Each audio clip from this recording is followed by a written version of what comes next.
गाँव का आपने दौरा किया, क्या दिखी स्थिति गाँव की?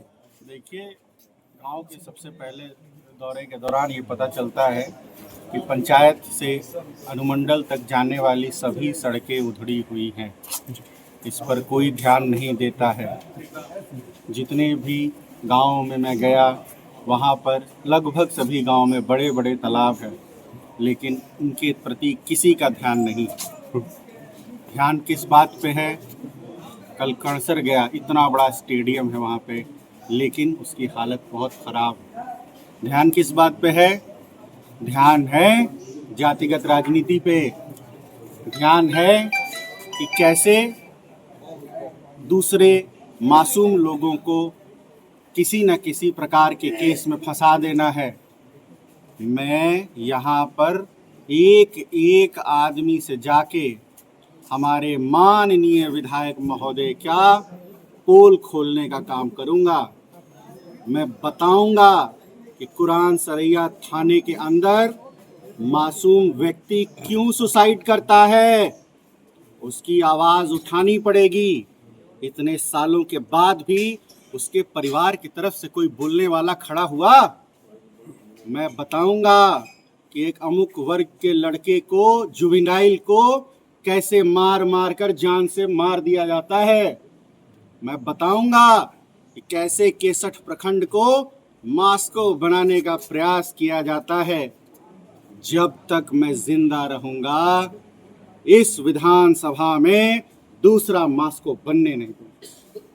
ये मैंने दृढ़ संकल्प ले लिया। डुमराव को विधानसभा क्षेत्र की जनता को क्यों चुनना पसंद करेगी? देखिए, डुमराव विधानसभा की जनता विकास चाहती है। मैं एनडीए का प्रत्याशी हूँ। एनडीए के प्रत्याशी होने के नाते मैं दावे के साथ कह सकता हूँ कि विकास की गंगा राजधानी से लेकर सभी इलाकों में हमारे यशस्वी मुख्यमंत्री बहा रहे हैं। लेकिन डुमराव विधानसभा में ऐसा एक विधायक है जिसने ये तय कर लिया है कि एनडीए के किसी भी अच्छे काम को ग्राउंड लेवल पे एग्जीक्यूट नहीं होने देंगे। जो अच्छे काम हो रहे हैं, जो एनडीए कर रही है, जैसे कि ट्रांसपोर्टेशन का काम आप देख लीजिए, रूरल इलेक्ट्रिफिकेशन का काम देख लीजिए, महिला सशक्तिकरण का काम देख लीजिए, बालिकाओं को जो शिक्षा में प्रोत्साहन राशि दी जाती है वो विषय देख लीजिए, 125 यूनिट बिजली जो फ्री किया गया है वो विषय देख लीजिए, जो बुजुर्गों को, वृद्धों को मानदेय राशि बढ़ाई जाती है वो विषय देख लीजिए। लंबी है list. Last but not the least, मातृ मृत्यु दर का कंपैरेटिव एनालिसिस देख लीजिए।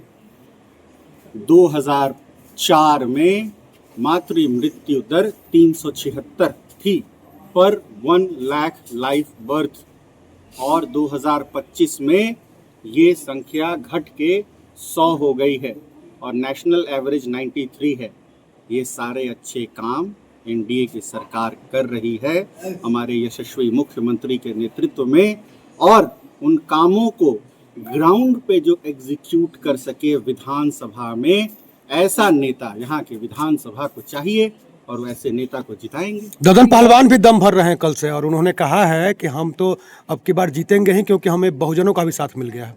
देखिए, ऐसा है, आज तक मैंने अपने छोटे जीवन में एक भी ऐसा प्रत्याशी नहीं देखा जो ये कहता हो कि मैं हार जाऊंगा। निर्दलीय भी लड़ता है तो कहता है कि मैं जीत रहा हूँ, जीतने के लिए लड़ता हूँ। सभी लोग प्रयासरत हैं, का अधिकार है, मांगने दीजिए वोट। कम से कम वो नक्सल समर्थक तो नहीं है। ददन यादव ने ये भी कहा कि 2010 में इन्हीं के परिवार के लोग खड़े हुए थे, उस समय जैसे हार हुई इस बार भी होगी, जनता चुनने वाली नहीं। किसके परिवार के लोग?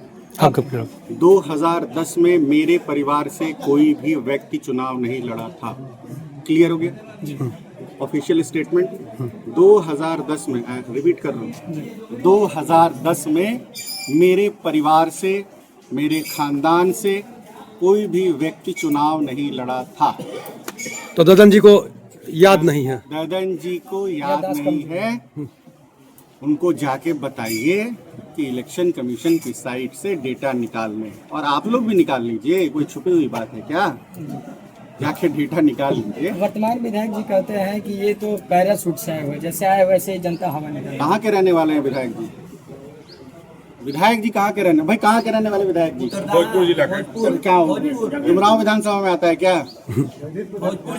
भोजपुर जिला में बाहरी विधायक को बाहर का रास्ता दिखाने का काम जनता करेगी। ठीक है।